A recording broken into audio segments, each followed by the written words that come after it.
Le MRAX, M-R-A-X, 4 lettres aujourd'hui synonymes de discorde, de crise et de déchirement.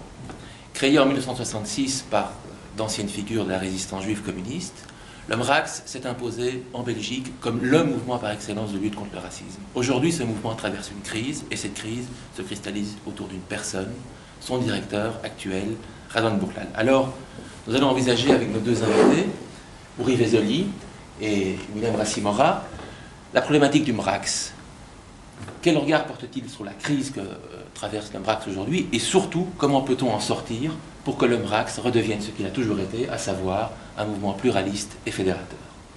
Uri Vézoli? Oui. Le problème du MRAX a effectivement, à mon sens, commencé lorsque M. Boulal est arrivé.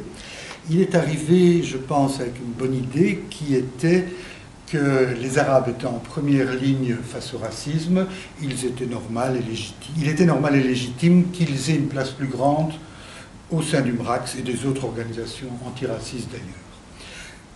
Le souci, c'est la manière dont tout ça s'est passé.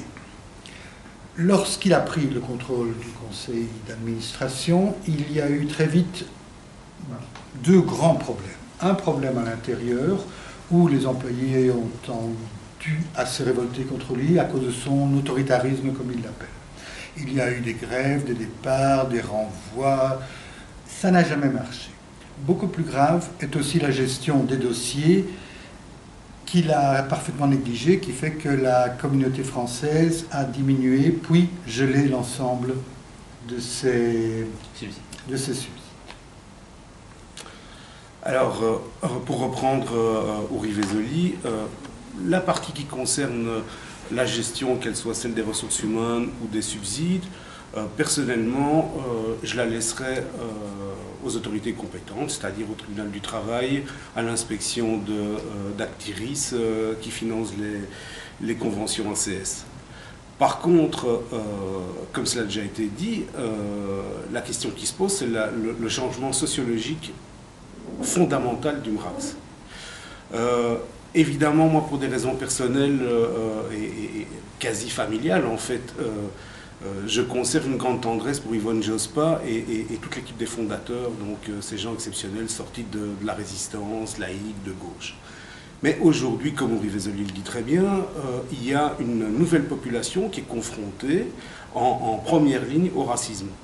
Et le MRAX a changé de nature. Et le changement de nature du MRAX nous interroge sur ce que la Belgique, en tout cas ces grandes villes, Bruxelles, sont devenues aujourd'hui.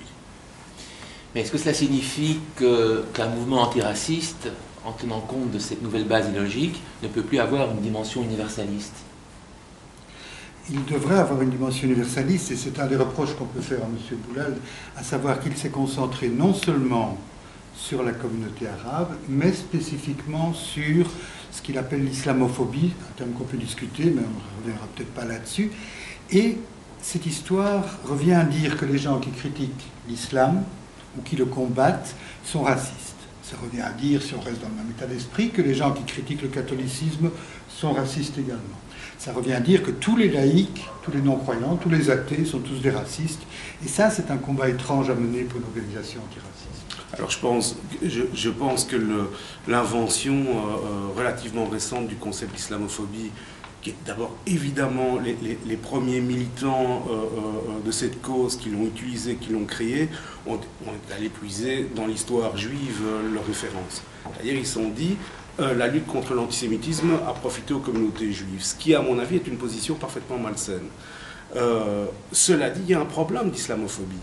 Il y a un problème de tête de métèque, pour parler grossièrement, c'est-à-dire pour correspondre à la réalité de ce pays qui devient de plus en plus dérangeante. Mais, et je pense que j'aurai encore un peu le temps de m'en expliquer, je ne suis pas content du MRAX d'aujourd'hui.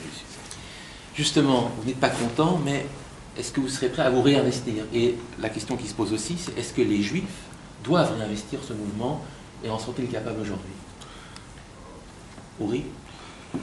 Je pense qu'il est trop tard de toute façon. On vient de voir que le comité d'administration du MRAX vient de redonner toute sa confiance à M. Boulal, ce qui veut dire que tout est bloqué, tout est fermé par des gens à lui, en gros, ce qui est un peu une tactique habituelle habituel dans ce genre de problème où il y a des bagarres intérieures.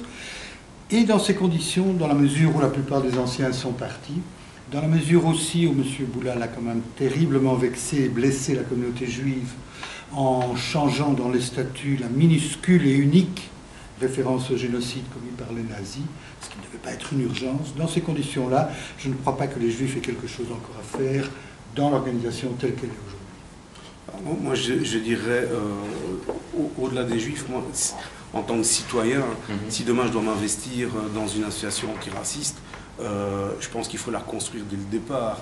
Parce que, évidemment, se pose la question fondamentale, peut-on faire de l'antiracisme sans être universaliste? Moi, je pense que non. Et je crois que ce n'est pas la responsabilité du MRACS, mais que le MRACS est un symptôme de ce que nous vivons. L'universalisme, ce principe généreux d'universalisme est en train de s'effriter partout, y compris dans notre propre communauté. Eh bien, monsieur Jour, merci.